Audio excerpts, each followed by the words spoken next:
Hey everybody, my name is Amy Doughty and I am a retailer out of Ohio. I've been in business for about 2 years and I am going to spend a little bit of time today talking to you about my favorite kind of IPA, and that is the Round Robin. Round Robin is very simply a group of retailers who come together in one place and simultaneously sell. There are a couple different ways that you can do a Round Robin. First, if you're a hostess, you can open your inventory and invite everyone to come to your place and sell simultaneously your items.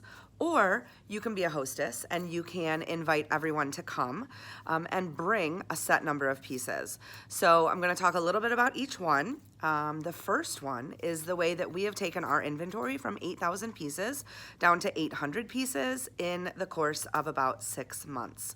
It's very simple. You invite people to come, make sure that they come about a half hour in advance, and have them go around and pick random pieces. Now, if you have a large enough space and you have racks for everybody, then they don't really need to bring anything other than maybe their tripod, their ring light, their phone, and whatever they're going to take the pieces home with. We say that we like to say that the Round Robin survival kit consists of an extension cord, a phone charger, a portable charger if you have one, a ring light of some sort, Ziploc baggies, like the gallon size, some sort of a way to identify the pieces so that you know who claimed them, and something to write with. And I think that's it. That's all you have to bring. And so when everybody comes to the Round Robin, they're gonna come a little bit early. They are going to go through and they're gonna pick things out. We always insist that you have a good variety of sizes and styles. We have found that the number one way to make a Round Robin fail is to have the inventory be limited. Whether that means you limit it to only a certain style, only a certain type of style, so like just dresses.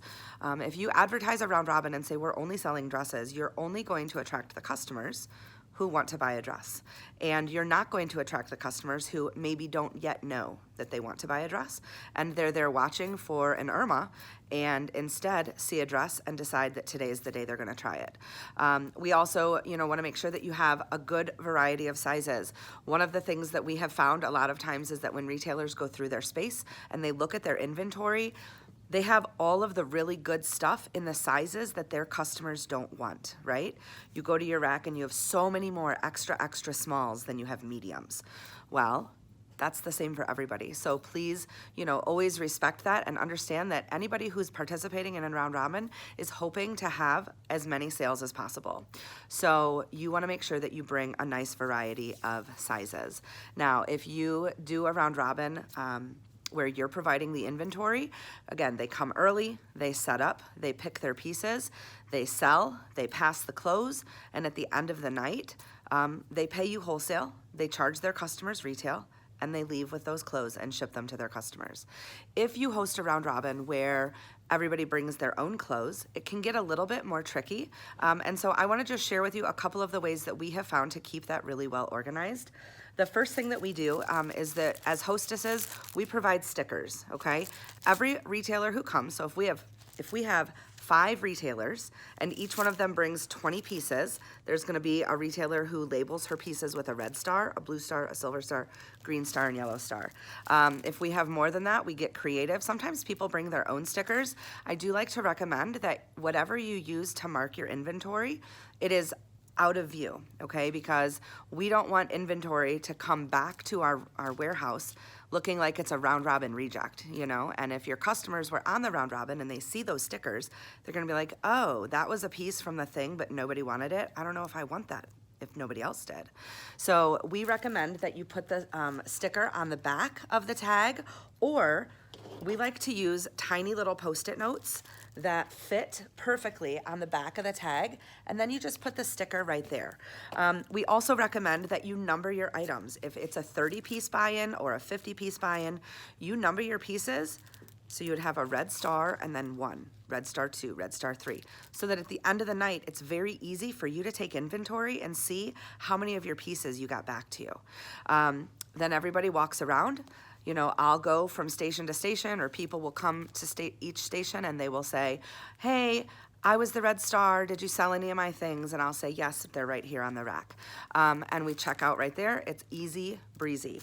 I talked about having a way to keep the inventory safe. I just want to recommend this to you. This is a really simple ticket that my husband created. He gets these printed on different colors. We use a different color for every day of the week or every different pop-up.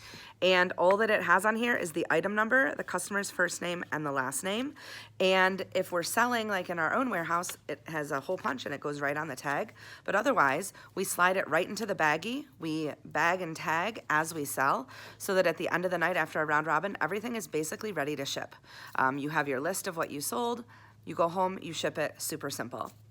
Some other things that we think are essential if you're hostessing is that you have some sort of a timer. We think that it's important to keep integrity as far as the timeline goes. And we also like to use a bell. We use the bell every time anyone in the entire group sells something. We ring the bell and we stop and we cheer and we celebrate that retailer's sale, which I think is so amazing to show that community. But also your customers get excited about that. They're like, Amy, you haven't rang the bell yet. Why haven't you rang the bell? Do I need to buy something so we can ring the bell? I want the bell to ring for me. And that creates that hype and that excitement with your customers. As far as the timer goes, we like to stick to about a 50 pieces per 20 minutes is about what we do. So if it's a 50-piece buy-in, we're gonna have a 20-minute sell window, and then that's gonna graduate down. So you're gonna start with, actually your first round, we always add 4 to 5 minutes. So you have time to do your introduction, go over your rules of engagement, do the sharing, welcoming, and sort of just go over all of that, and get that feed up and running, and then you sell. You have 20 minutes to sell that first rack. When the timer dings, if you haven't sold it all, it's very important that you pass the whole amount of clothing. The number one way that round robins can get really hairy is if you do not keep that stack together. You know what I mean? So you pass the clothing. We do keep the rack, pass the clothes. We always make sure that we have a couple of LuLaRoes here or somebody that's gonna help out with that. And they move the clothes from retailer to retailer. We go in a circle. It's real simple. And at the end of the night, like I said, you have everything then organized. You've organized your sold rack. The red stars sold, then the silver stars sold, then the green stars sold. So it's very simple for you to keep track of who claimed what. We graduate the time down, so that first rack is gonna have 50 pieces.